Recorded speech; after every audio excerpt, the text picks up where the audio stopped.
Hello there.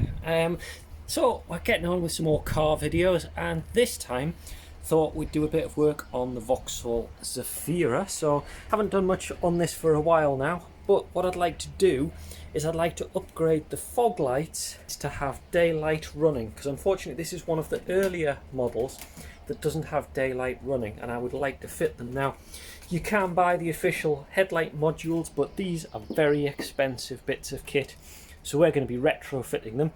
But the first one I'd like to do is the fog light adjustment, because this is a fairly straightforward one. You can see the fog light assembly down here. Some of them just have a cover over here. If there's just a cover on your version, what you can do is you can buy this and fit fog lights if you want to do this modification.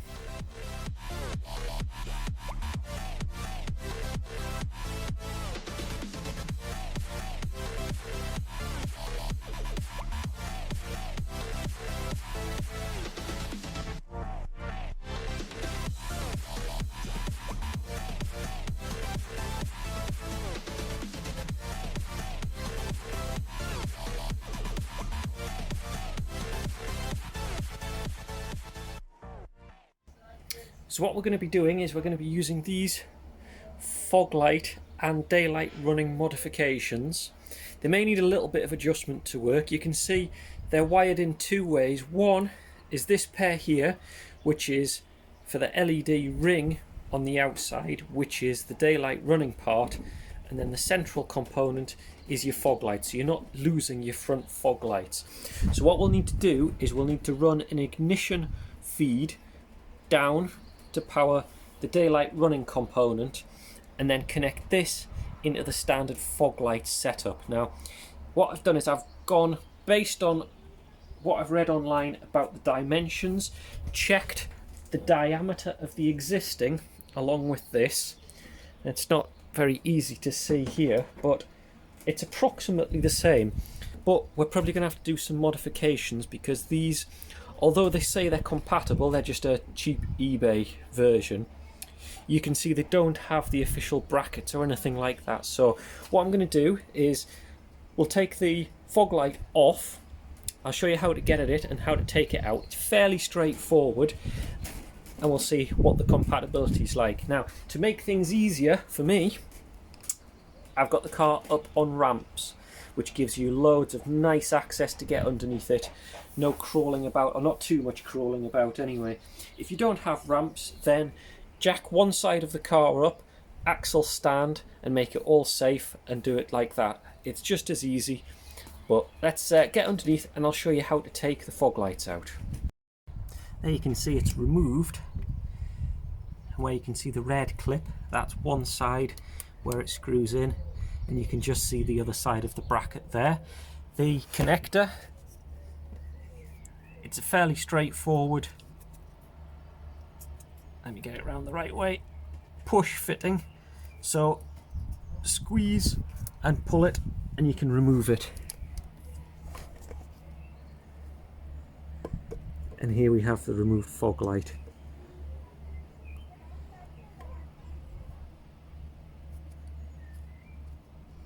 So let's take a look and compare that against our eBay LED one and see how much modification we need to do.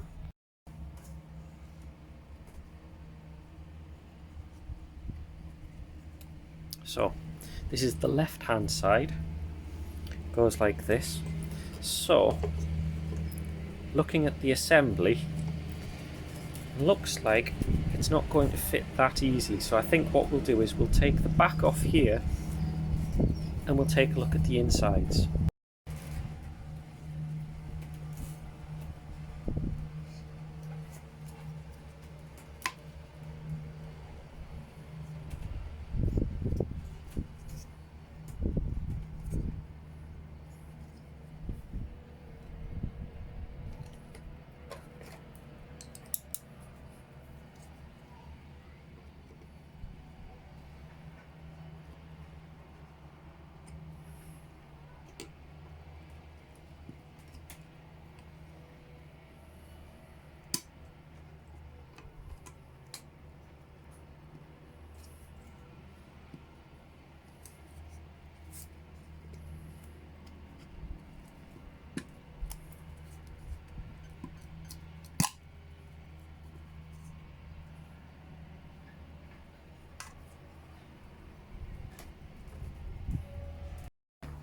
So what I'm trying to work out is what the best way of doing this is. Now what we can do is, you see, that fits in almost perfectly. I'm not sure what the light will be like with the existing cover on, but that would certainly protect it more.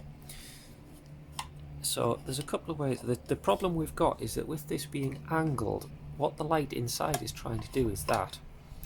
The other option, I guess, if we take you over the car, is just to fit it straight in. Now I'm not much of a fan of this because I don't like the way that it fits onto there. Now that would probably be straightforward, just fastening a bracket on the back of it. So that is the other option, but I'm going to try, without damaging the existing fitting, to fit it through. So what I'm thinking,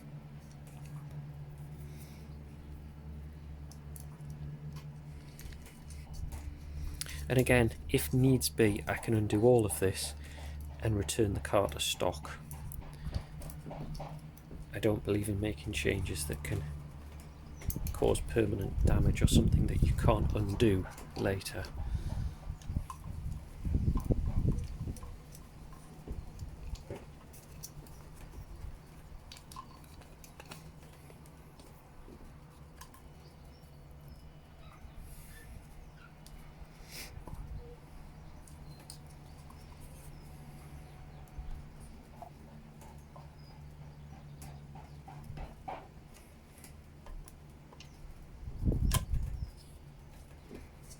I'm not sure if this is going to clip together, but I can give it a try. And here's the problem that I suspected. With it being fitted in there, that doesn't look bad, but you can see one side sticks up more than the other. That side's clipped in, this side hasn't, so I don't think this is going to be the solution. So after a lot more deliberation, I've come up with another idea. And I thought I'd show you all these ideas rather than skipping to the end. So what we can do, you can see I've already undone this, is you can actually unscrew, take the new fog light apart and leave us just with the LED halo ring, which is actually what I'm after. So what I'm suspecting is if I can fasten it in and then place the original lens back in, I believe that will do what I want. So I'm going to look at mounting that inside now, find out a way of fastening it. That's going to be the hardest part, and then put the lens back together, and I think that will solve what I'm trying to do. So I think the best solution is to glue the LED ring onto the reflector. It'll then fit in and sit in the correct place once it's pressed back together. So that's what I'm going to do. I'm going to use a plastic glue, just like a super glue, to glue them together. So the next part is to find what gives us power when the ignition is turned on, and then when we turn the ignition off, what turns off. So what I'm doing is I'm using a digital multimeter here, and I'm going on the basis that I think one of these, which goes into the light cluster, will probably have that power to it, because some of these models do have daylight running lights.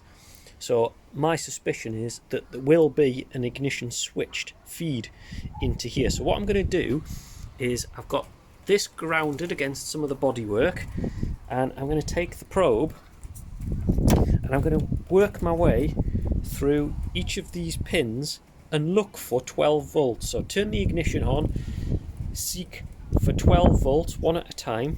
When I find 12 volts, turn the ignition off and see if it turns off. So I'll see what we get.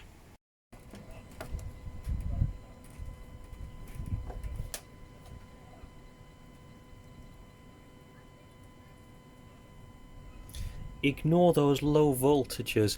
Those tend to be the light sensing of the ECU to detect bulb out. We want a good 11 or 12 volts. There's a good 11 volts.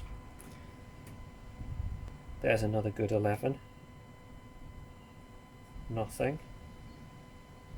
There's a good 12 volts. Nothing. Nothing. So If we go onto one of those 12 volts, leave the probe in, and I'll turn the ignition off. Excellent, there we go, straight down to 0. That's the one that we want.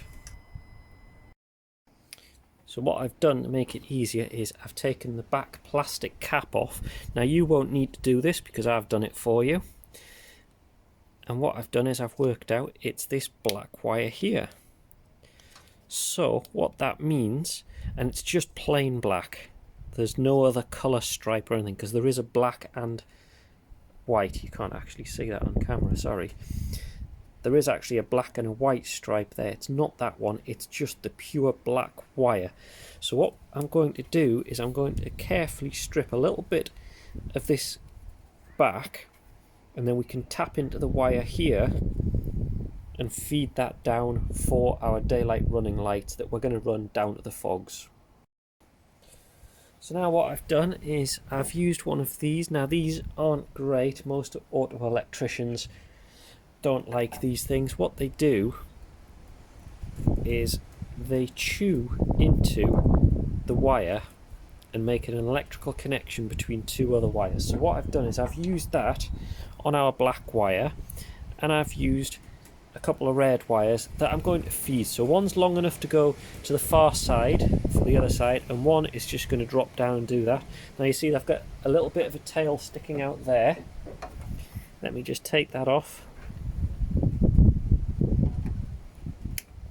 just to keep it as neat as possible. And what I'm also going to do is I'm going to use some electrician's tape just to fasten the ends, because I want to make absolutely sure that nothing here has got the ability to touch any other wires, and just to try and keep it as reasonable as I can. So I think that's going to be good enough. Let's just put the cover back on here. Whilst I've done all of this, the battery has been disconnected. Last thing you want to do is short anything out or just cause any sort of problem for the ECU. So it's better take the positive terminal off the battery and just keep it disconnected whilst you do any of this work. It'll also avoid you getting any error lights or bulb failures or anything like that. So get everything done first and then connect it back up again. So now I've got that, I can feed that down to my daylight running LED that I've fitted. And here we have our finished product. Need to give the lens a little bit of a clean, but you can see how it's fitted in. Now the wires are just jammed around the outer casing. There's enough give in the plastic to hold it. You can see the clips have still clipped on nice and securely, and we've got our positive and negative wires to take away. So what we can do is we can wire that into the new cable that I've just fitted, fit this back onto the car, and we can give it a test. Now we've taken our positive off the connector block. The next one we need to think about is our ground. Now there's a few ways of doing this. Any of the chassis is ground, so we can connect pretty much to any bolt or fitting. Now you can see there is a grounding point here just onto this bolt, but it is a little bit tricky to get at. However, I was just looking, this one here looks nice and easy to get at, so I think take this one off, and you see it goes into, well, it's got a washer around it, metal washer, and it goes straight into this piece of chassis here. So what I'm going to do is I'm going to make a grounding strap. So we're going to use a crimp on fitting, so I'll show you that in a second. Here we go. Here's the bolt I've just taken out. You can see it's metal. What I'll do is wire brush it just to make sure it gets a good connection. And we've got a pack. Now these are really useful to have. Get yourself a pack of these because they're really useful for doing this sort of job. So what we want is one that's going to fit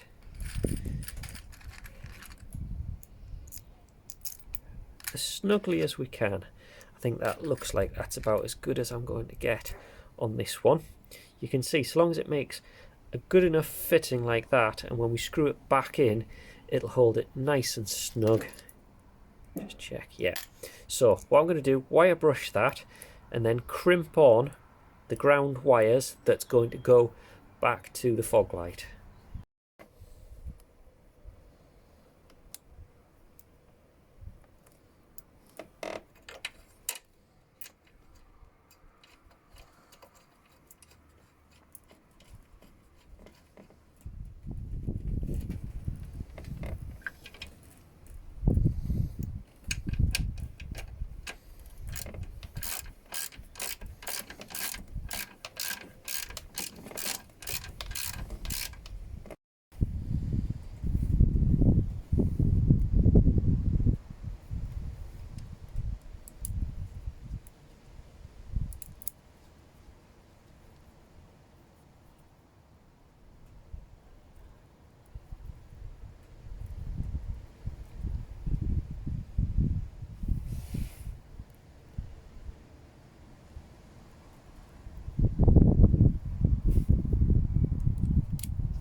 And here it is mounted back in again, very simple. Replace it back in, 2 screws in, and put all of the wiring back in. Let's take a look and I'll show you what it looks like all lit up.